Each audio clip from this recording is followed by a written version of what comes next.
Students, good morning भाई, good morning. कैसे हैं आप सब? अच्छे हो? चलिए जी, वेरी गुड। वर्ब कर रहे थे हम।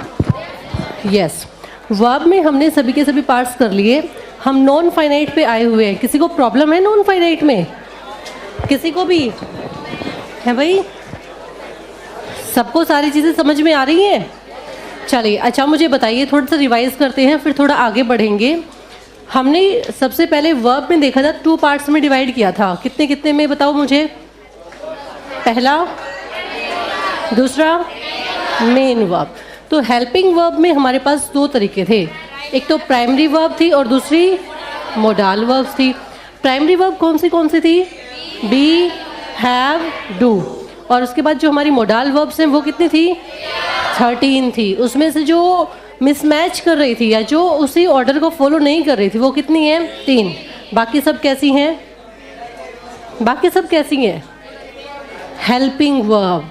अगर वो सेम को फॉलो नहीं कर रही, इट मीन्स क्या है? वो हमारी हेल्पिंग वर्ब है। हमेशा जब भी कहीं भी आएंगी तो क्या बन के आएंगी? Helping verb. और हेल्पिंग वर्ब के बाद जब मेन वर्ब आएगी तो वो कैसी आएगी? कैसी आएगी? Bare infinitive, base form. ये बोलो ना, जब तक बोलोगे नहीं तब तक चीज़ें समझ में नहीं आएंगी। हमेशा हेल्पिंग वर्ब के बाद, इन मोडल वर्ब्स हैं, इनके बाद हमेशा मेन वर्ब आएगी। तो मेन वर्ब कैसी आएगी? Bare infinitive. कैसी आएगी? शाबाश। इसके बाद हमारे पास आती हैं जो 3 हैं, जो हमारी सेमी मोडाल्स हैं। सेमी मोडाल्स इसलिए बोलते हैं क्योंकि कभी कभी वो हेल्पिंग वर्ब होती हैं, कभी कभी वो क्या होती है? Main verb. तो जो ये हेल्पिंग वर्ब होती है तो उसके बाद तो मेन वर्ब आएगी, तो वो तो कैसी हो जाएगी भाई? बेस फॉर्म हो जाएगी। और जो दूसरी वो मेन वर्ब बन के आएंगी, तो उसके बाद अगर कोई वर्ब आएगी तो वो क्या आएगी? शाबाश, बोलो बोलो बोलो। Full infinitive. क्या बनेगी? Full infinitive. क्योंकि यहाँ पर अब वो मेन वर्ब बन गई। मेन वर्ब के बाद हमें क्या चाहिए होता है? ऑब्जेक्ट। क्या चाहिए होता है? और ऑब्जेक्ट हमारा क्या बनता है? Full infinitive. क्या बनता है? क्या ये 2 बातें आप लोगों को समझ में आई सभी को? Very good. इसके बाद हम चले थे इधर वाले पोर्शन पे, जहाँ पे हमारी आती है मेन वर्ब। मेन वर्ब को हमने 2 पार्ट्स में डिवाइड किया था। पहला कौन सा था? Finite verb. दूसरा कौन सा है? Non finite verb. Finite verbs कौन सी होती हैं? जो सब्जेक्ट या फिर टेंस के चेंज होने से चेंज हो जाए तो उसको हम क्या बोलते हैं? Finite verb. Non finite verb क्या होती है? सब्जेक्ट या फिर टेंस के चेंज होने से कोई चेंज ना हो तो उसको हम क्या बोलते हैं? Non finite verb. ये सबको समझ में आ गया था कि जो ये फाइनाइट का चक्कर क्या है, नॉन फाइनाइट का चक्कर क्या है? ठीक है, ये सब चीज़ें तुम्हें समझ में आ गई। इनका यूसेज तुम्हें आना चाहिए। जितने भी हमारे फाइनाइट है आज हम देखेंगे। फाइनाइट का जो मैंने डायग्राम बनाया था वो बनाया था कि इसके 2 होती हैं भाई पार्ट्स। एक होता है ट्रांजिटिव, एक होता है इनट्रांजिटिव। कौन सा होता है? एक तो ट्रांजिटिव और दूसरा इनट्रांजिटिव।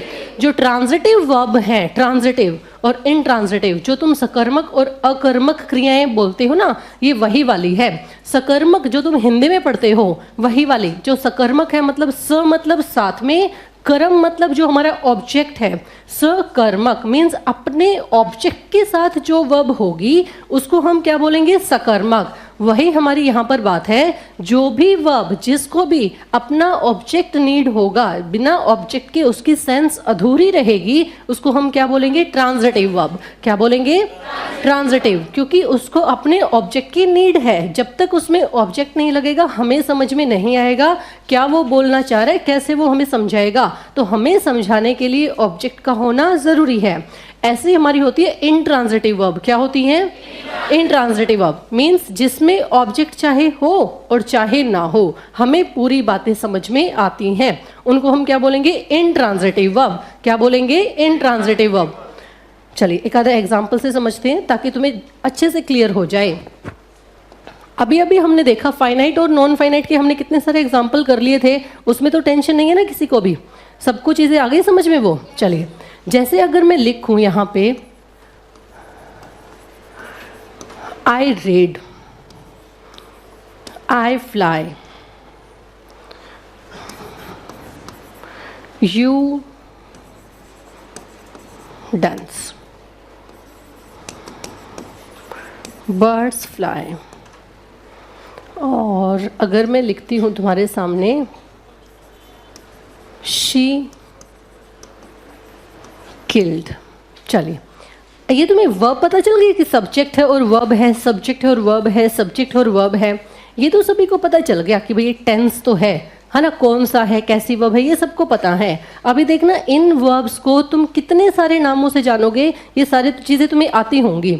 ये शी क्या है? शी क्या है? सब्जेक्ट। किल्ड क्या है? वर्ब। कैसी वर्ब है?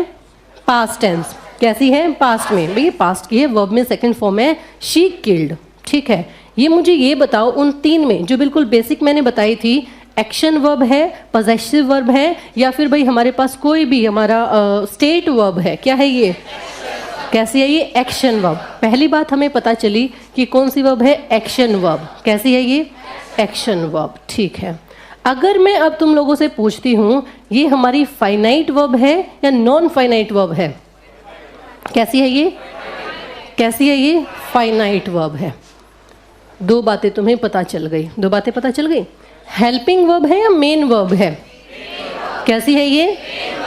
Very good, main verb. अब देखना साथ साथ सीखते चलना, तीन बातें तुम्हें पता चल गई। अब इसके बाद मुझे ये बताओ ये ट्रांजिटिव है या इनट्रांजिटिव है?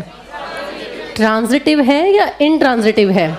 हमेशा ध्यान रखना जो भी हमारे पास फाइनाइट वर्ब होंगी ना, जो चेंज हो जाएंगी, जो क्या हो जाएंगी? चेंज, उन्हीं में से हमारी क्या बनेगी? फाइनाइट। इसमें ट्रांजिटिव और इनट्रांजिटिव, इनके अंदर ही तो सब पार्ट हैं ये। मीन्स जो हमारी फाइनाइट वर्ब हैं जो चेंज हो जाती हैं, इसी के तो सब पार्ट हैं ये, ट्रांजिटिव और इनट्रांजिटिव, ये इसी के है ना। इट मीन्स जैसे ये मैंने तुम्हें पहले भी बताया था, ये दादा है, ये फिर पापा, ये अब हम हैं।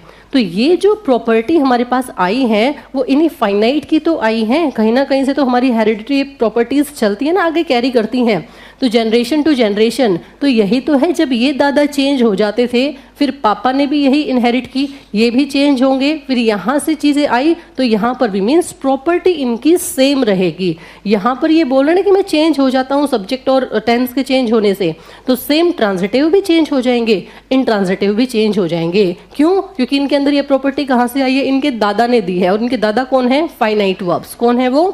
Finite verbs. तो अब देखो जो दादा के पास था वो तो हमारे पास है ही है, लेकिन ऐसा थोड़ी हम बिल्कुल दादा के जैसे हैं, ऐसा तो नहीं है ना। हमारी अपनी भी कोई क्वालिटी है या नहीं है? हमारी खुद की अपनी क्वालिटी है, भाई पापा की कोई और क्वालिटी है, दादा की कोई और क्वालिटी थी, लेकिन उन सबको हमने कैरी किया। इट मीन्स ये नहीं कि अब हमारे अंदर कुछ भी नहीं है, हमारी अपनी एक इंडिविजुअल भी एक पर्सनैलिटी है, तो सेम इनका ही है। मतलब दादा की कुछ बात इन्होंने ली, ठीक है, लेकिन इनकी अपनी भी इंडिविजुअल कोई पर्सनैलिटी है, और इंडिविजुअल पर्सनैलिटी यही है कि ये अपने साथ क्या लेगी? ऑब्जेक्ट लेगी, और ये अपने साथ ऑब्जेक्ट ना भी आए तो भी बातें बन जाएंगी।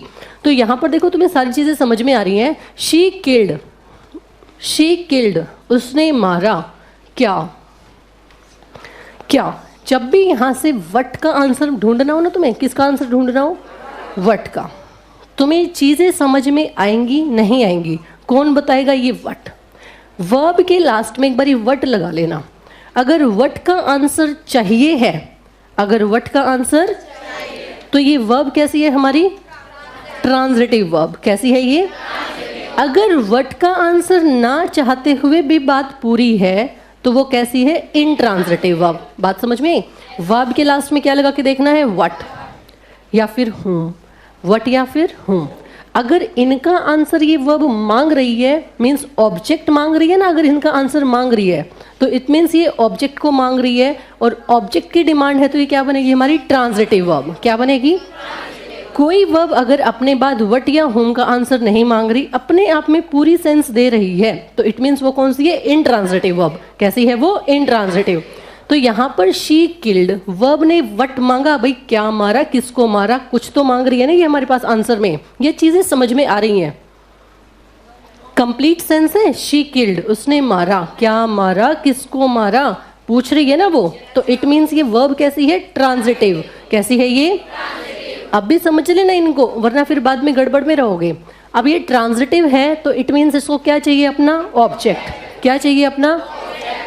अब चलो उस लेट वाले केस पे, जो मैंने तुम्हें बताया था, लेट का केस। ध्यान आया तुम्हें?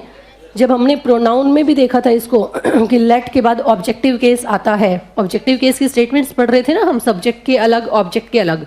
तो जो ये लेट है, लेट मैंने तब भी कौन सी वर्ब बताई थी तुम्हें? Transitive verb. क्या बताई थी? ट्रांजिटिव वर्ब अपना क्या मांगेगी? ऑब्जेक्ट। तो इसलिए हम हमेशा यहाँ पे ऑब्जेक्टिव केस लगाते हैं, ना कि सब्जेक्टिव केस। बातें समझ में आई कि यहाँ से और वहाँ हमने कैसे लिंक किया? तब मैंने तुम्हें ये बोला था कि जब मैं तुम्हें वर्ब कराऊंगी तो ये चीज़ें फिर से तुम्हारे सामने आएंगी कि लेट के बाद ऑब्जेक्टिव का यूज़ क्यों किया। अगर हम लेट के बाद ऑब्जेक्ट नहीं लगाएंगे ना तो सेंस नहीं समझ में आएगी। तो अगर इनकी सेंस को समझना है तो क्या लगाना पड़ेगा? इनके पीछे ऑब्जेक्ट। क्या लगाना पड़ेगा? ऑब्जेक्ट। फिर हमें सारी सेंस बन जाएगी, सारी चीज़ें समझ में आ जाएगी। तो अब मुझे देखो 1 2 3 इसमें एक बात और पता चली हमें। कैसी है ये? Transitive verb. कैसी है ये ट्रांजिटिव है भाई। कभी इसको आई समझ लो। I read, I read. इसमें भाई सारी 3-4 बातें पता है तुम्हें सारी की सारी। पहले मुझे बताओ ये एक्शन वर्ब है, पोजेशन वर्ब है या फिर स्टेट वर्ब है? Action verb. मेन वर्ब है या helping verb? Main verb. Finite है, नॉन फाइनाइट? फाइनाइट है, क्योंकि मैंने एक पहचान भी बता रखी है। जो भी तुम्हारी नॉन फाइनाइट है वो अपने मोडल वर्ब्स के बाद आएंगी। बताई थी ना मैंने तुम्हें ये पहचान। मोडल वर्ब्स के बाद जो भी वर्ब आएगी वो हमारी कैसी होती है? Non finite. वो कैसी होंगी? Non finite. बाकी ये जो इधर वाली होती है वो सारी कैसी होंगी? फाइनाइट। तो यहाँ पे भाई फाइनाइट है। फाइनाइट के 2 पार्ट्स हैं। कौन से? ट्रांजिटिव और इनट्रांजिटिव। अब मुझे बताना ये ट्रांजिटिव है या इनट्रांजिटिव है? कैसे पता चलेगा ट्रांजिटिव है या इनट्रांजिटिव है? वट या होम का आंसर मांगेगी तो भाई कैसी है ये? Transitive verb. नहीं तो कैसी है? Intransitive verb. आई रीड, क्या पढ़ा मैंने। वट का आंसर मांग रही है या नहीं मांग रही? मांग रही है। तो कैसी है ये? Transitive verb. कैसी है ये? Transitive verb. फिर देखो आई फ्लाई। ये तीनों चारों बातें पता है तुम्हें? एक्शन है या मेन वर्ब है? मेन वर्ब है या हेल्पिंग वर्ब है? Main verb. अच्छा, उसके बाद बताओ नॉन फाइनाइट है या फाइनाइट है? फाइनाइट है। तो ट्रांजिटिव है या इनट्रांजिटिव है? कैसी है ये?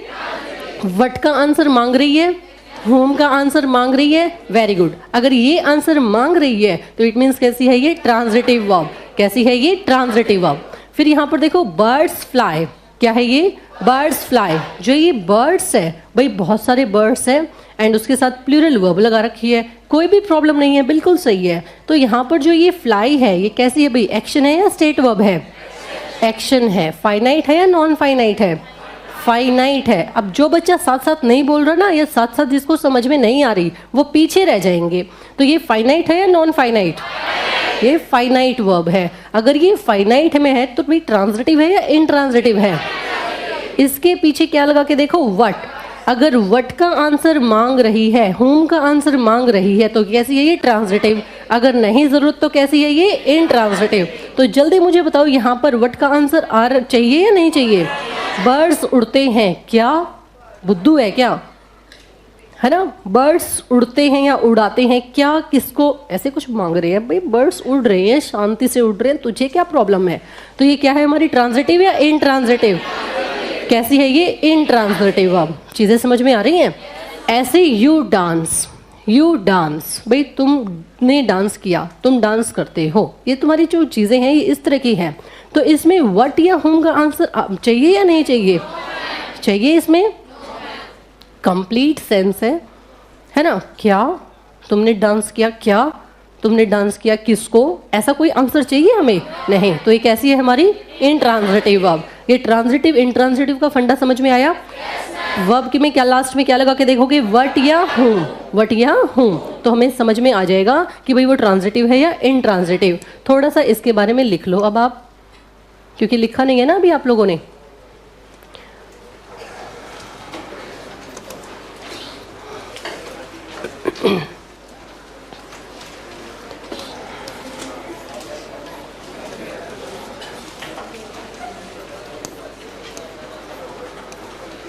चलिए, ये ट्रांजिटिव वर्ब के बारे में लिख लो, थोड़ा सा लिख लो, क्योंकि कॉपी में अगर नोट्स होंगे तो आगे पढ़ने में सही समझ में आएगा।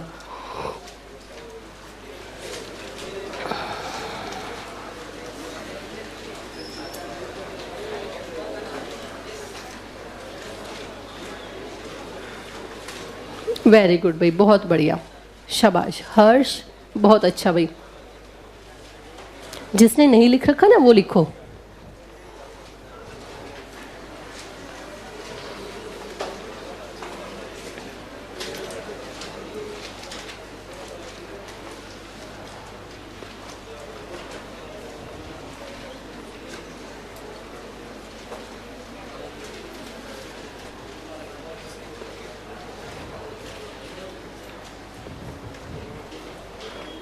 सेकेंड टाइम आप अगर वर्ब कर रहे हो तो फिर आप ओल्ड में शिफ्ट क्यों नहीं हुए? अब भी आप यहीं पे कर रहे हो, अब तो आपको ओल्ड में जाना चाहिए।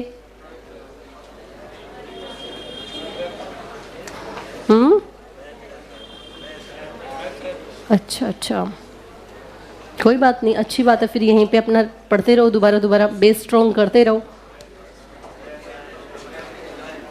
चलो लिख लिया ये आप लोगों ने? Very good. ये तुम्हें समझ में आ रहा है? प्लीज ब्रिंग, ये ब्रिंग क्या है हमारी, ट्रांजिटिव या इंट्रांजिटिव? मेड, शी मेड, जो मेड वर्ब है ये ट्रांजिटिव है या इंट्रांजिटिव? ऐसे मत लगाओ, इसमें वट या होम लगाओ, इसमें फिर आंसर बनेगा। फिर किल्ड में बताओ ये क्या है, ट्रांजिटिव या intransitive? The boys open, transitive या इंट्रांजिटिव? शाबाश। फिर देखो हमारे पास आती है intransitive verbs. A verb which is use without object, भाई जिसमें ऑब्जेक्ट की ना भी ज़रूरत पड़े ना तब भी काम चल जाएगा। अगर आ गया तो ठीक है, कोई बात नहीं, लेकिन ना भी आया तो भी हमें सेंस समझ में आती है।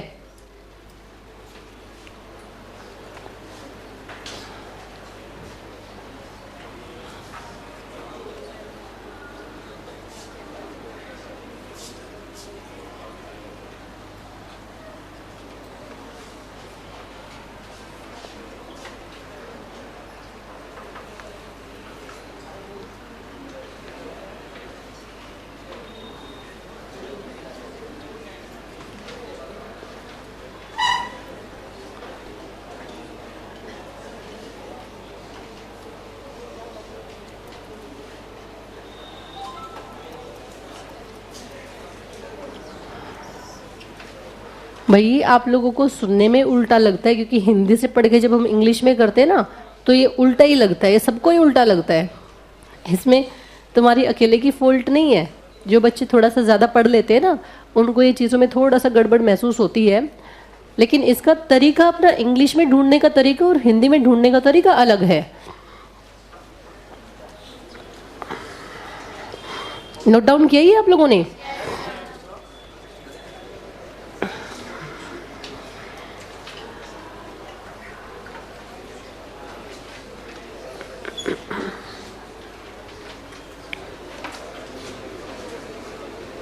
अब यहाँ पे देखो प्लीज सिट, वर्ब तो सिट भी है ना?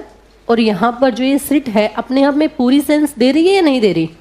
अब जब ये पूरी सेंस दे रही है तो इट मीन्स ये ट्रांजिटिव है या इंट्रांजिटिव है? Very good. He goes to school, कैसी है ये? ही गोज, वह गया, कहीं भी गया हो, बात तो समझ में आ रही है ना? वो गया, गया तो गया, क्या गया, किसको गया, ऐसा कुछ चाहिए इसको आंसर? नहीं। राम डाइड, वर्ब क्या है? डाइड, वो मर गया, क्या मरा, किसको मरा, ऐसे कुछ चाहिए इसमें आंसर ना? शी इज स्माइलिंग, वो स्माइल कर रही है, तो इसमें क्या प्रॉब्लम है?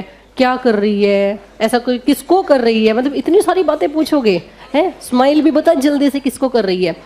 फिर द सन शाइन्स, अब भाई सन जो है शाइन करता है, कंप्लीट बात है, क्या करता है, किसको करता है, ये थोड़ी बताएगा। कंप्लीट सेंस है, इट मीन्स कैसी है ये? Intransitive verb. चलिए आगे बढ़िए।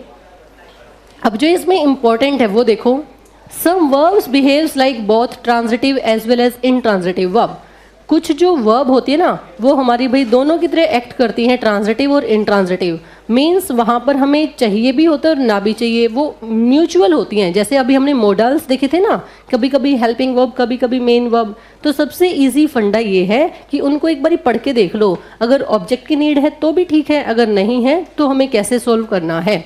अब देखो द ग्लास ब्रोक, क्या है ये? The glass broke. अब यहाँ पे वर्ब क्या है? ब्रोक। क्या है ये? अब अपने आप में ये क्या इसमें चाहिए आंसर? क्या क्या टूटा, किसको टूटा चाहिए इसमें? Ram broke the glass. अब यहाँ पे देखो राम ब्रोक, राम ने तोड़ा, क्या तोड़ा? The glass. ठीक है, मीन्स ये तुम सोचना कि कुछ ऐसा मत सोचना कि हमेशा ही ट्रांजिटिव है इंट्रांजिटिव है। कुछ वर्ब्स होती हैं वो ट्रांजिटिव भी होती हैं और इंट्रांजिटिव भी। इट मीन्स ये तुम्हें उलझा नहीं रहा है, ये तुम्हें बता रहा है कि हमारी इंग्लिश कभी भी रिजिड नहीं है। यहाँ पे स्टेटमेंट चेंज हुई, उसका मीनिंग चेंज हुआ। तो आप लोगों को भी इसके जैसे फ्लेक्सिबल होना है, ना कि एक रूल का रट्टा लगा लेना है कि अगर ऐसी बात है तो ऐसी होगी, ऐसी बात है तो ऐसी होगी। स्टेटमेंट के ऊपर डिपेंड करती है हमारी सारी कहानी। जैसा स्टेटमेंट वैसा आंसर। बात समझ रहे हो? Very good. नेक्स्ट देखो हमारी आगे भी बेयर इन्फिनेटिव। ये बेयर इन्फिनेटिव का फंडा समझ में आया तुम्हें? बेयर इन्फिनेटिव क्या है, कहाँ पे आती हैं बेयर इन्फिनेटिव? कहाँ पे आती हैं? नॉन फाइनाइट्स में, नॉन फाइनाइट के इन्फिनेटिव पार्ट में, नॉन फाइनाइट के इन्फिनेटिव पार्ट में। नॉन फाइनाइट पता है ना, नहीं चेंज होती। इन्फिनेटिव का फर्स्ट पार्ट है ये बेयर इन्फिनेटिव, जो मैं यहाँ पर बनाती थी ना, ये इधर आता था ये वाला पोर्शन सारा। अब ये इन्फिनेटिव का फर्स्ट पार्ट है जिसको हम क्या बोलते हैं? Bare infinitive. क्या बोलते हैं? बेयर। सबसे पहला यूज है भाई इसका कि मॉडल वर्ब्स में यूज करते हैं ना।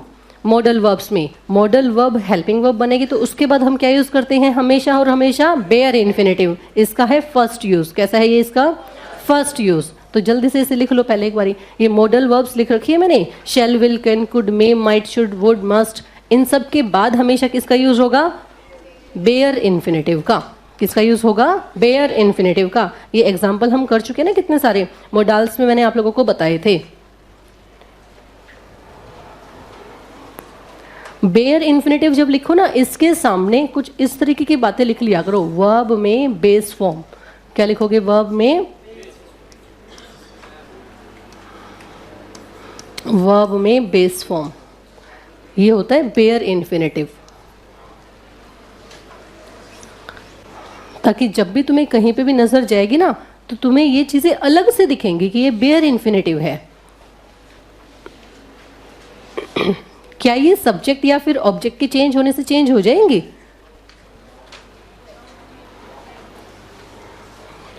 हाँ मोहित जी, ये एग्ज़ाम में कैसे आएंगी? कल के ही क्लास में शायद मैंने आप लोगों को सीईटी के एग्ज़ाम में जो आया था वही मैंने एक एग्जाम्पल बताया था आप लोगों को।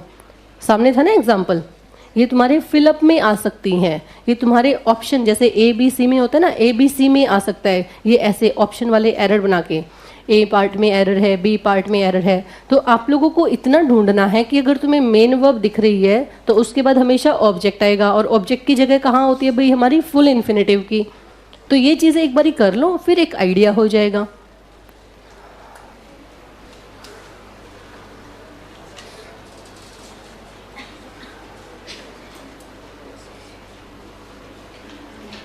हर्ष तुम्हारा ही भाई है क्या?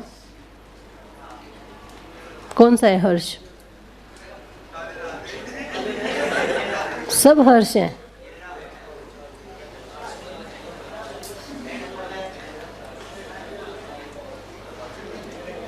आज तुम्हारा जो तुम्हारे साथ बैठते हैं वो कहाँ है? वही तो है, फिर मना क्यों कर रहा है? अब यहाँ तुम्हारे साथ बैठता है हमेशा, तो दुश्मन बोलूँ उसको या बहन बोलूँ उसको? है भाई तो बोलूँगी, और क्या बोलूँ उसे? अच्छा,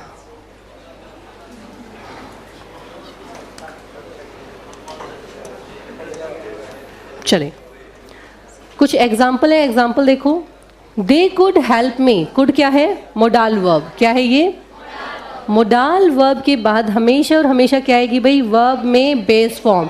वर्ब की बेस फॉर्म का मतलब बेयर इन्फिनेटिव। अब ये बार बार नहीं बोलूंगी मैं, बेयर इन्फिनेटिव। अब तुम्हें समझ जाना है, अगर वर्ब की बेस बोल रही हूँ कभी भी मोडाल्स के बाद, तो वो क्या होगी? Bare infinitive. क्या होगी? Bare infinitive.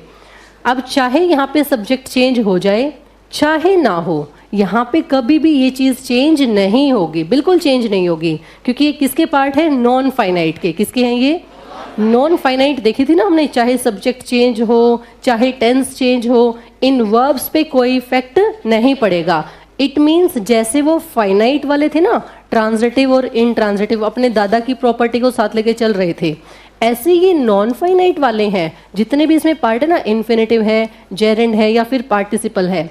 इन्फिनेटिव में दो पार्ट है, बेयर और फुल इन्फिनेटिव। ये भी अपने दादा की इस बात को आगे लेके जाएंगे। ये अपने कुछ अलग से तो लेके आएंगे ही आएंगे अपनी क्वालिटी, साथ में जो इनके दादा की थी कि भाई हम चेंज नहीं होंगे, इनको भी ये अपने साथ रखेंगे। बात समझ रहे हो जी? तो ऐसे ये है। नेक्स्ट देखो, we must go now, we must go now. Must क्या है? Modal verb. इसके बाद गो क्या है? वर्ब में बेस फॉर्म।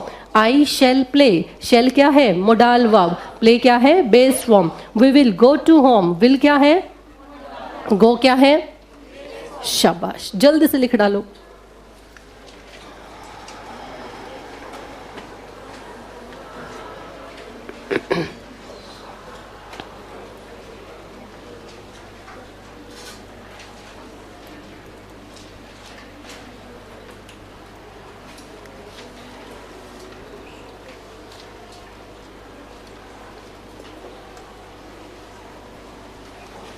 कुछ भी पल्लो नहीं पड़ रहा ना तो फोन कर लिया करो, एक बारी पूछ लिया करो कि क्या चल रहा है। हाँ जी,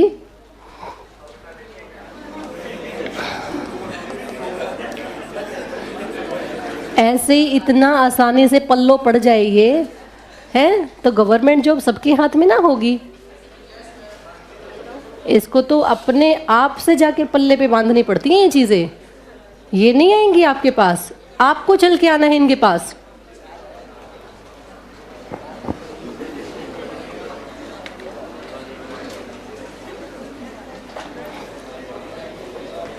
चलो लिख लिया ये।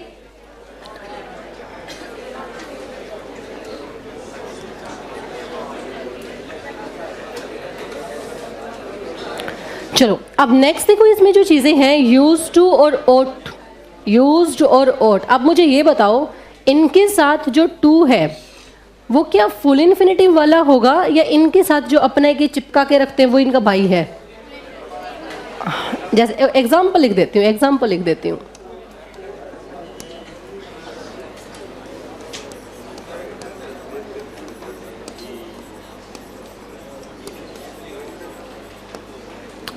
ठीक है, ही use to go there.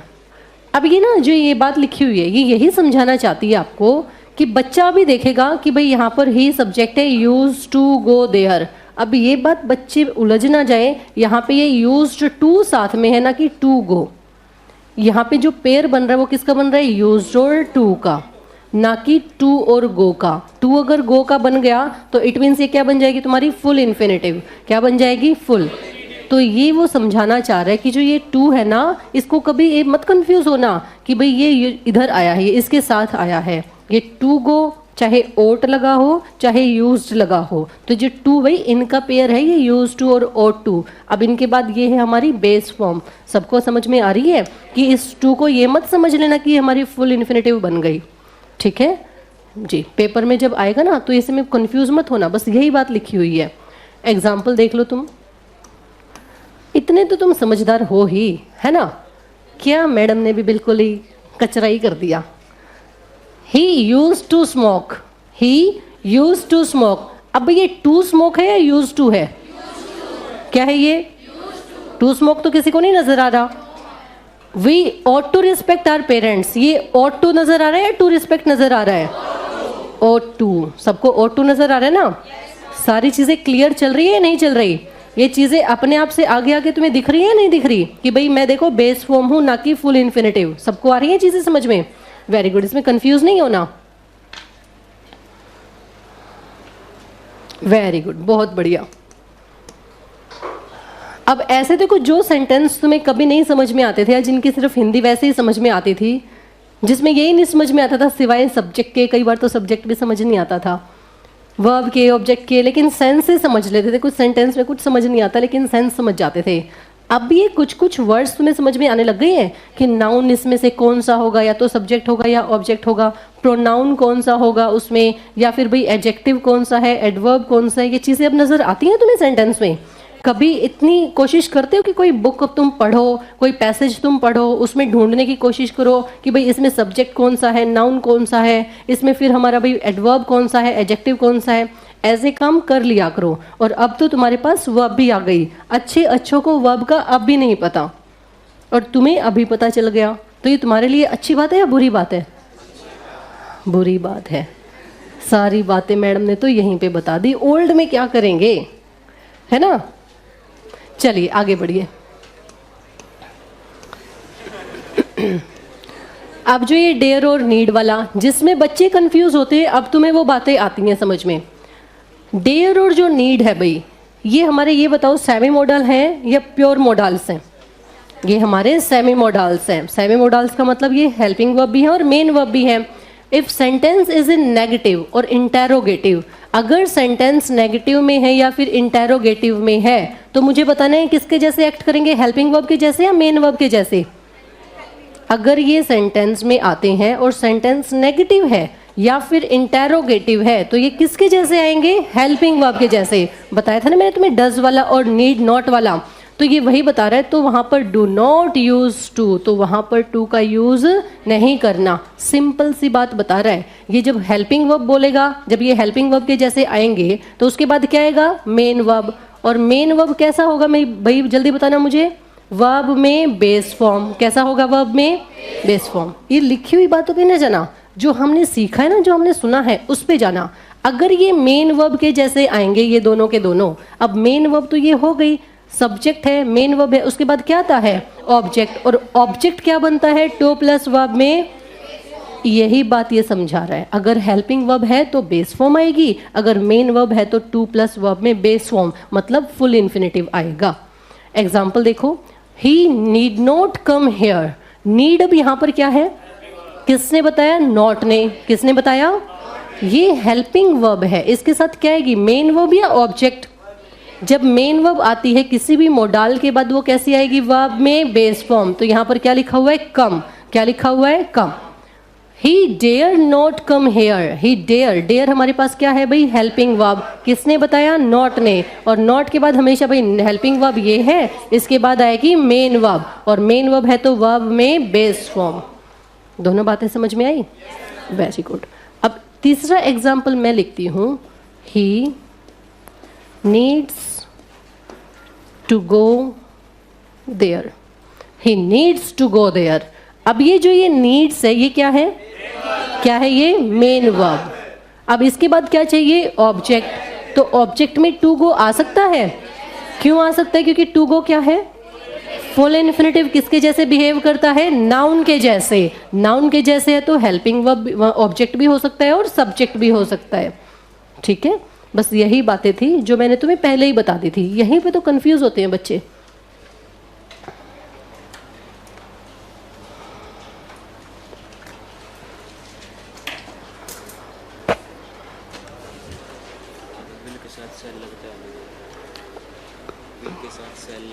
Will के साथ शेल,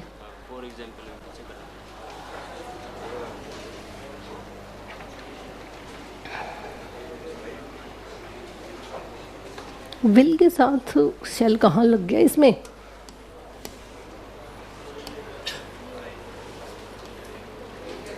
वी के साथ।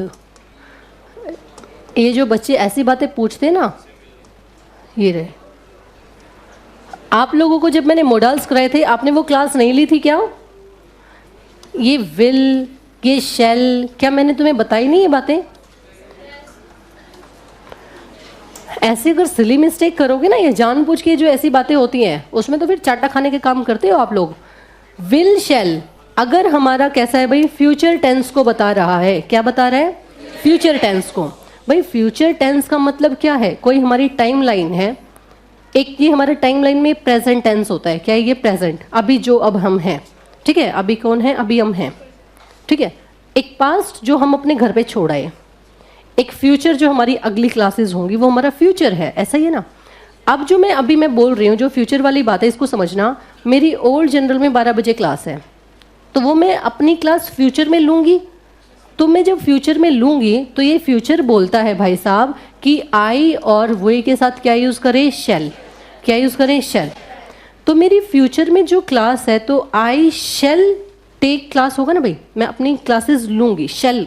तो आई के साथ क्या यूज़ करेंगे, शेल। शेल यूज़ करेंगे, बिल्कुल। वो क्या श्योर है, क्या मैं ले पाऊँगी या नहीं ले पाऊँगी? बीच में कोई इमरजेंसी हो जाती है, मुझे कोई और दूसरी क्लास में जाना पड़ सकता है, या कोई और वो क्लास में वहाँ पर भाई मैथ्स की क्लास लग सकती है, हिंदी की क्लास लग सकती है, रीजनिंग की क्लास लग सकती है, कुछ भी पॉसिबिलिटी है ना, कुछ भी हो सकता है। लेकिन अगर मैं बोलती हूँ आई के साथ या फिर वे के साथ विल, क्या बोलती हूँ, विल, फिर तो चाहे मुझे कुछ भी करना पड़े, मुझे वहाँ पे ओल्ड में क्लास लेनी ही लेनी पड़ेगी। बात समझ में आई? ये सिर्फ इतना ही डिफरेंस है अपनी डिटर्मिनेशन को स्ट्रॉन्ग करने के लिए और पॉसिबिलिटी के लिए। पॉसिबिलिटी है कि भाई क्लास तो है मेरे फ्यूचर में वहाँ पे ओल्ड में, लेकिन कितनी श्योरिटी है भाई, बीच में कुछ भी हो सकता है, ना भी ली जाए क्लास तो क्या होगा। तो यहाँ पर भाई कुछ भी हो सकता है। जब हम फ्यूचर टेंस की बात करते हैं, जब आई और वे के साथ विल का यूज़ करते हैं, इट मीन्स वो काम हमें करना ही करना है। ठीक है, तो वो तो क्लास मुझे लेनी है, उसके बाद मुझे कहीं जाना है भाई, उसके बाद कहीं चले जाओ, लेकिन ये ओल्ड की क्लास आपको लेनी ही लेनी है।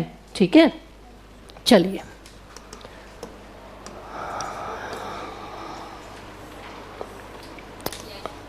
ये हो गया आप लोगों का? ये लिखा नहीं है? जल्दी से लिखो, जल्दी से लिखो, जल्दी से लिखो।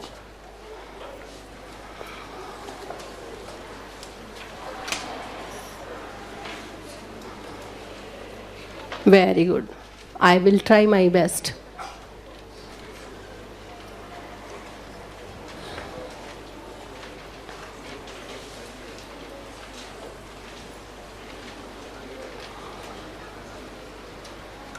बढ़ जाए आगे।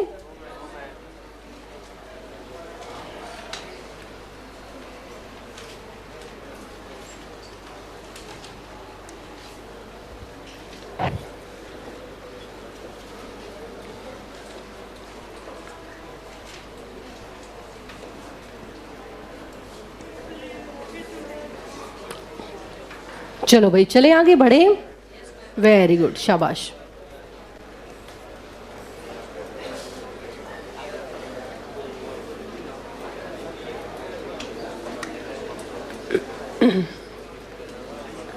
इधर सामने देखो, let, make, feel, hear, see, watch, या फिर नोटिस, बिड, हेल्प, या फिर आ जाए तुम्हारे सामने नो। अब ये कुछ ना, अभी तुम थोड़े बड़े हो गए हो, ये चीज़ें तुम्हें ध्यान रखनी पड़ेंगी।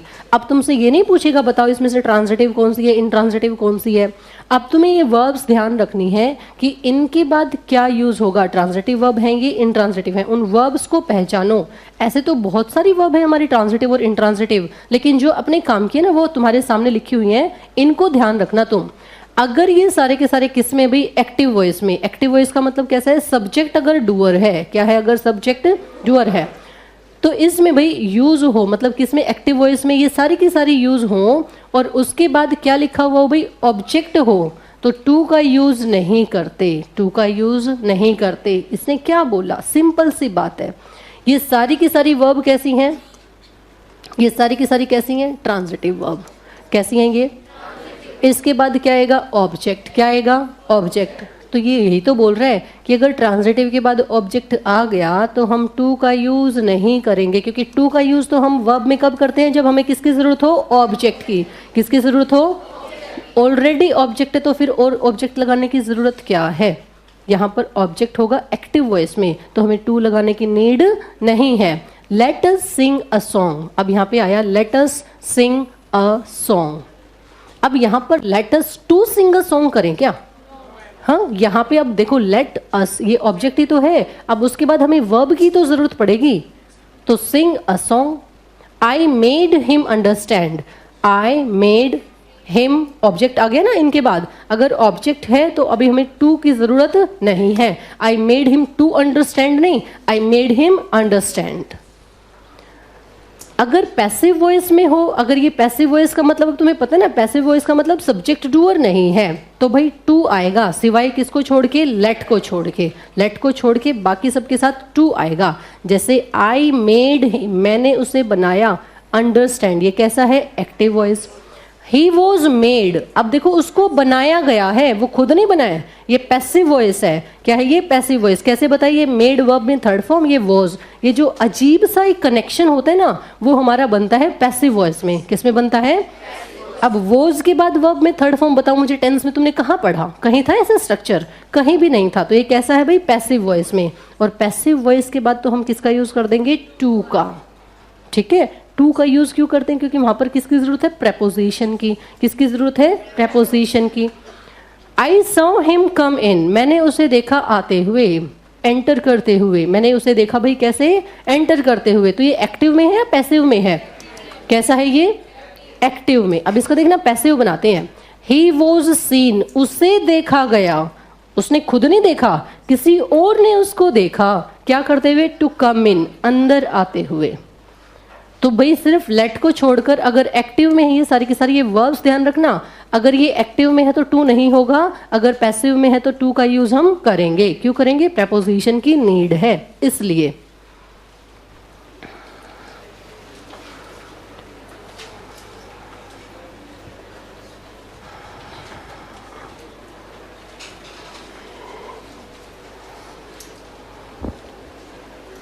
ये वर्ब्स ध्यान रखना, भूलना नहीं इन्हें।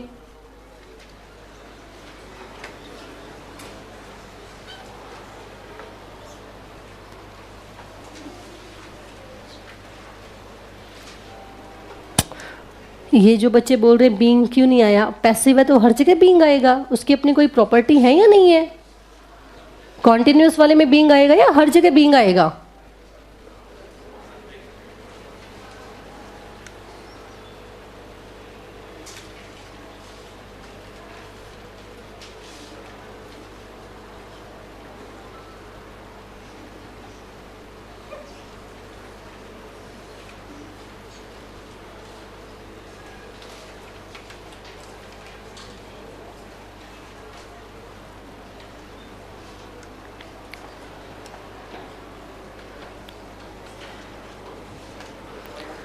चलिए बढ़े आगे। अभी जो ये एक्टिव पैसिव की जिसने क्लास नहीं ली ना, जिसको एक्टिव पैसिव में प्रॉब्लम है, वो अभी इस पार्ट को छोड़ दो, क्योंकि फर्स्ट टर्म जो हमारा होता है ना, जो फर्स्ट सर्कल है, उसके हिसाब से ये जो चीज़ें हैं बहुत कम समझ में आएंगी, क्योंकि सबको नहीं आती है ना। जिसने यहाँ पर पहले ये एक्टिव पैसिव कर चुके हैं उनके लिए इजी है। तो जो लेट आए हैं, जिनको एक्टिव पैसिव नहीं आता, वो अभी थोड़ा रुक जाओ, जब उनकी एक्टिव पैसिव हो जाएगी तो आप लोगों को ये भी समझ में आ जाएगा। ठीक है?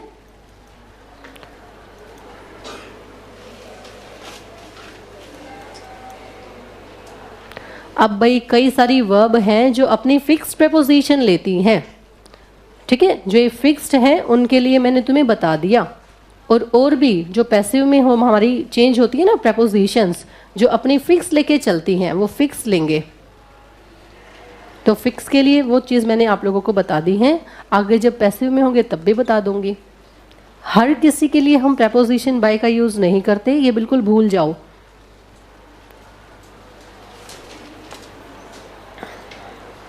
चलो बढ़े आगे। चलिए वेरी गुड।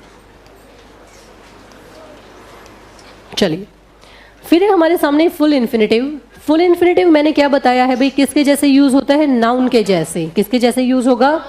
और अगर नाउन है तो क्या है वो हमारा? ऑब्जेक्ट या फिर, ठीक है, ऑब्जेक्ट या फिर, इसका मतलब या तो सेंटेंस के स्टार्टिंग में यूज हो सकता है, बीच में कोई वर्ब लगेगी, या लास्ट में कहीं आ सकता है। कौन आ सकता है? Full infinitive. फुल इन्फिनेटिव का मतलब 2+ वर्ब में बेस फॉर्म। एग्जाम्पल देख लो, टू वॉक इज यूजफुल। अब ये टू वॉक है, ये वॉक वर्ब नहीं है, ये टू वॉक इकट्ठा है। क्या है ये? टू वॉक इकट्ठा। क्या है ये? Full infinitive. क्या है ये? फुल इन्फिनेटिव किसके जैसे एक्ट करता है? नाउन के जैसे। नाउन है तो या तो सब्जेक्ट या तो ऑब्जेक्ट। अब सब्जेक्ट की जगह पे क्या आया है हमारा? To walk. अब ये ना तुम्हें ऑप्शन में जब आएगा तो यहाँ पे वो डैश लगा देगा। क्या लगा देगा? फिलअप करने के लिए देगा डैश इज यूजफुल। क्या देगा? Dash is. यहाँ पे एक ऑप्शन में देगा वॉक, मीन्स वर्ब में बेस फॉर्म। दूसरे ऑप्शन में तुम्हें देगा टू वॉक। तीसरे ऑप्शन में देगा तुम्हें टू वॉकिंग। फिर फोर्थ ऑप्शन में देगा वो तुम्हें वॉक्ड। ठीक है? 4 ऑप्शन में से तुम्हें एक ऑप्शन यहाँ पे फिल करना है। तो 4 में से यहाँ पे जब एक फिल करना है तो वॉक हमारा वर्ब में बेस फॉर्म है। ये तो हमारी वर्ब होती है। कैसी वर्ब होती है? Main verb. क्या स्टार्टिंग में ही मेन वर्ब लगेगी क्या? और यहाँ पर इज आ गया तो इट मीन्स तुमने इसको क्या बना दिया? Helping verb. भाई मेन वर्ब पहले आती है, हेल्पिंग वर्ब बाद में आती है, ऐसा कुछ होता है क्या? और अगर अकेली ही वर्ब है तो वो हेल्पिंग वर्ब कहाँ से हुई? वो तो अकेली वर्ब है ही नहीं, तो वो क्या है हमारी? फिर मेन वर्ब बन जाती है। वो कौन सी बनेगी वो हमें पढ़ रखा है। टू वॉक क्या है हमारा भाई? Full infinitive. क्या है ये? फुल इन्फिनेटिव क्या होता है? नाउन, या तो सब्जेक्ट या तो ऑब्जेक्ट। टू वॉकिंग का कोई पेयर ही नहीं बनता। वॉक्ड वर्ब में second form means main verb. Main verb कभी भी पहले नहीं आएगी, और मेन वर्ब सेकंड फॉर्म में, उसके बाद इज प्रेजेंट लगा रखा है। कौन सा तुक है भाई ये? यहाँ पे हर हाल में क्या आएगा? To walk. क्या आएगा? To walk. क्यों आएगा? सब्जेक्ट की नीड है। किसकी जरूरत है? सब्जेक्ट की। तो सब्जेक्ट के लिए कौन बनेगा? Full infinitive. कौन बनेगा? Full infinitive. She likes to dance. She subject, likes verb, to dance क्या है? Object. He decided to go to Mumbai. He decided, he क्या है? सब्जेक्ट। डिसाइडेड क्या है? वर्ब, मेन वर्ब है। उसके बाद क्या चाहिए हमें? ऑब्जेक्ट। क्या चाहिए? ऑब्जेक्ट है तो हमारी बेयर इन्फिनेटिव या फुल इन्फिनेटिव? यहीं पे वो तुम्हें इस तरीके से पेपर में एरर दे देगा। क्या कर देगा? इस तरीके करके एरर, और यहां से टू को रिमूव कर देगा। क्या कर देगा? टू को रिमूव। लो जी, ये तुम्हारा 1 नंबर का क्वेश्चन बन गया। He decided go to Mumbai. या जब तुम सब्जेक्टिव पेपर करते हो ना, खुद भी लिखते हो, तुम्हें पता नहीं चलता कि टू का यूज कहाँ करूँ, टू का यूज कहाँ ना करूँ। तुम्हें लगता है कि टू का यूज करूंगा तो अच्छी एक हमारी इंप्रेशन अच्छा बनेगा, लेकिन उसका यूज करना सही आना चाहिए। यहाँ पर देखो, he decided go to Mumbai. अब भाई ही क्या है? सब्जेक्ट। डिसाइडेड क्या है? Main verb. भाई सब्जेक्ट कंप्लीट है, मेन वर्ब कंप्लीट है, लास्ट में अब क्या बचा? ऑब्जेक्ट। अब ये ऑब्जेक्ट जो गो है, अब देखो डिसाइडेड भी वर्ब और गो भी वर्ब, क्या ऐसा हो सकता है क्या? नहीं, दो दो वर्ब नहीं हो सकती। तो यहाँ पे हमें किसकी जरूरत है? ऑब्जेक्ट की। ऑब्जेक्ट हम ऐसा कौन सा ढूंढें कि वर्ब वाला ही काम आ जाए? मीन्स वर्ब को हम ऑब्जेक्ट कब बनाएंगे? जब हम क्या लिख देंगे? टू। क्या लिख देंगे? To. I need to eat something. I need to eat, ये टू ईट क्या है? ऑब्जेक्ट। क्या है ये? नीड क्या है? वर्ब। अब ये हेल्पिंग वर्ब है या मेन वर्ब है? कैसी है ये? अब ये मोडाल वर्ब नहीं है ना, या दिख रही है किसी को मोडाल वर्ब? ये मोडाल वर्ब कब होगी? जब सेंटेंस नेगेटिव या इंटेरोगेटिव में होगा। To find fault is easy. To find fault is easy, ये टू फाइंड क्या है यहाँ पे? क्या है ये? Subject. To find fault is easy, full infinitive. हाँ जी, कहाँ पे? टू वॉकिंग ना, टू के बाद वर्ब में बेस फॉर्म, जैसे वो वर्ब की बेस फॉर्म फिक्स है ना, वहां पे बेयर इन्फिनेटिव वाला, ऐसे ही हमारे पास टू प्लस वर्ब में बेस फॉर्म ही रहेगी। कभी भी इसमें आईएनजी, कभी भी इसमें सेकंड फॉर्म, कभी भी इसमें थर्ड फॉर्म, कुछ नहीं लगेगा।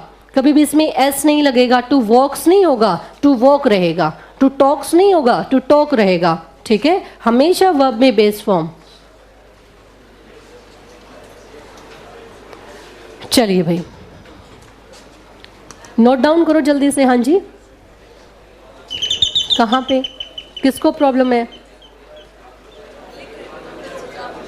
नहीं नहीं नहीं, लिखो, नोट डाउन करो भाई, जल्दी नोट डाउन करो। अब तुम्हें ये नॉन फाइनाइट में हमने इन्फिनेटिव्स किए हैं। इन्फिनेटिव में हमने कर लिया बेयर इन्फिनेटिव, फुल इन्फिनेटिव। जो बेयर इन्फिनेटिव है मैंने उसके 2 यूज बताए हैं तुम्हें। पहला यूज कहाँ पे किया तुमने? मोडाल वर्ब्स के बाद। दूसरा मैंने तुम्हें कुछ वर्ब्स बताई हैं, जैसे लेट है, वॉच है, और उसके बाद हियर है, सी है। ये सारी की सारी अगर एक्टिव में आती हैं तो क्या होगा, उनके बाद हम टू का यूज़ नहीं करेंगे। क्यों नहीं करेंगे? क्योंकि उसके बाद तो ऑब्जेक्ट अपने आप ही आ जाता है। तो फिर हम दोबारा ऑब्जेक्ट क्यों बनाए? क्योंकि अगर दोबारा टू और वर्ब लगा देंगे ना तो फिर से ऑब्जेक्ट बन जाएगा, बैक टू बैक ऑब्जेक्ट होगा। तो ज़रूरत नहीं है सुपरफ्लुअस नहीं बनाना। और अगर हमारे पास वो पैसिव में है तो हमें टू लगाने की ज़रूरत पड़ेगी। दोनों के मतलब अलग है। चलिए, फिर उसके बाद हमने देखा ये नॉन बेयर इन्फिनेटिव से दूसरा फुल इन्फिनेटिव। पड़ोसी को उठाओ भाई अपने को। इसका यूज हमने फर्स्ट देखा नाउन के जैसे। नाउन के जैसे है तो या तो सब्जेक्ट या तो ऑब्जेक्ट। पेपर में कैसे आएगा? एरर फिलअप में भी दे सकता है, यहाँ पे ऐसे ना फिलअप भी दे सकता है तुम्हारे सामने। वो यहाँ पर तुम्हें इधर स्लैश लगा के भी दे सकता है एरर। तो तुम्हें ये ढूंढना है, अगर इनसे पहले मेन वर्ब है तो हर हाल में ऑब्जेक्ट आएगा। वो कैसा होगा? Full infinitive. ठीक है, अगर यहाँ पर सब्जेक्ट की ज़रूरत है तो यहाँ पर क्या आएगा? Full infinitive. यहाँ पे अगर सब्जेक्ट की नीड है तो फुल इन्फिनेटिव, ऑब्जेक्ट की नीड है तो फुल इन्फिनेटिव। बातें समझ रहे हो? शाबाश, जल्दी से लिख डालो।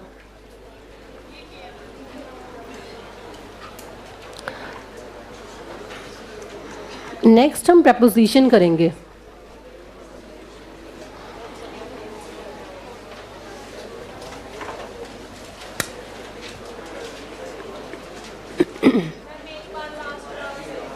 To find fault is easy, दूसरों में कमियां निकालना बहुत आसान है। ये जो टू के बाद जो ये वर्ब में बेस फॉर्म लगी है ना, ये कहीं ना कहीं है, तो अगर टू ना हो तो वर्ब है, वर्ब ही तो है ये। अब इसका यूज अलग हो गया ना। वर्ब को हम किस तरह से यूज करते हैं, जैसे तुम्हारे ना वाले वर्ड होते हैं ना, जैसे चलना, खाना, ना थोड़ी बोलेंगे, वो तो खाना ही होगा। खाना, पीना, रोना, पढ़ना। जो ये पढ़ना है, एक तुम लिखते हो पढ़ता है, एक होता है पढ़ना। ऐसा होता है ना तुम्हारा, पढ़ता, पढ़ना, खाता, खाना, या खाना ना, खाता खाना होगा ना। तो जो ये ना वाले वर्ड है जिसमें हमारी वर्ब ना की सेंस देती है, उसको हम बोलते हैं टू प्लस वर्ब में बेस फॉर्म। ठीक है, जैसे to walk is useful, it means चलना है यहाँ पे, ना कि चलता। क्या है ये? चलना आवश्यक है, जरूरी है। चलो भाई, आज के लिए इतना। थोड़ी वोकैब भी कर लो। वोकैब की बुक दो मुझे जल्दी। क्या, कहाँ पे? इज में हेल्पिंग वर्ब कैसे हो सकती है, खुद ढूंढो, बताओ। टू फाइंड फॉल्ट एक ही बात है, एक ही सब्जेक्ट है ये। इज हमारा क्या है, इसमें वर्ब है। हेल्पिंग वर्ब कैसे बना दी तुमने ये? चलो, सिनोनिम और एंटोनिम हमारे 20 हो गए थे। एक बार इनको रिवाइज कर दो, एक ग्रिप से बन जाएगी और उसके बाद हम आगे बढ़ेंगे। चलिए,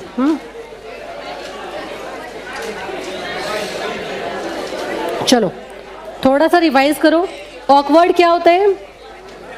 पहले सिनोनिम बताओ सारे के सारे। Awkward, page number 131, page number 131। जल्दी बताओ क्या होता है ऑकवर्ड? क्या होता है? क्लम्सी या फिर रफ। क्लम्सी या फिर देखो, एल्योर का मतलब क्या होगा? लुभावना, जिसको हम बोलते हैं, क्या होगा? एंटाइस या फिर फैसिनेट। फिर देखो क्या है? अबॉर्टिव। अबॉर्टिव का मतलब कैसा होगा? Very good. या फिर हमारा वेन या फिर अनप्रोडक्टिव। एले का मतलब क्या होगा? पैसिफाई, कम करना किसी चीज को, या फिर सूद। फिर देखो एक्सियम का मतलब क्या होगा? क्या बनेगा? Very good. आगे देखो क्या बनेगा? एब्ज्योर का मतलब क्या बनेगा? छोड़ देना। एब्ज्योर का मतलब क्या होता है? छोड़ देना, त्याग देना। फोरसेक या फिर रिनाउंस। एब्जेक्ट का मतलब क्या बनेगा? क्या बनेगा? इसका मतलब होता है निंदनीय, डेस्पिकेबल या फिर सर्वाइल। नेक्स्ट है ऑथेंटिक। ऑथेंटिक का मतलब क्या बनेगा? प्रमाणिक, जो हमारा जेन्युइन है बातें, उसको हम क्या बोलते हैं? रिलायबल। फिर देखो ऑडासिटी क्या होती है? बोल्डनेस या फिर एरोगेंस। फिर देखो अबेट। अबेट का मतलब क्या बनेगा? मॉडरेट या फिर डिक्रीज। भाई बॉयज, तुम्हें बोलना नहीं है, पढ़ना नहीं है क्या तुम्हें? फिर क्या है? अरेन। अरेन का मतलब क्या होता है? चार्ज या फिर ब्लेम। चार्ज या फिर अपैथी का मतलब क्या होगा? अनकंसर्न या फिर इनडिफरेंस। अनकंसर्न या फिर देखो एलियन का मतलब क्या था? Foreigner, outsider. एफरंट का मतलब क्या होगा? प्रोवोक। क्या होगा? प्रोवोक। फिर देखो क्या है? एडवर्सिटी क्या होगा? मिसफॉर्चून या फिर कैलेमिटी। मिसफॉर्चून या फिर एंटीपैथी क्या होता है? हॉस्टिलिटी या फिर एवर्जन। एवर्जन वर्ड बहुत इंपॉर्टेंट है, एवर्जन। फिर देखो क्या है? एम्पलीफाई। एम्पलीफाई का मतलब क्या होता है? विस्तार करना, मीन्स एलार्ज या फिर एक्सटेंड।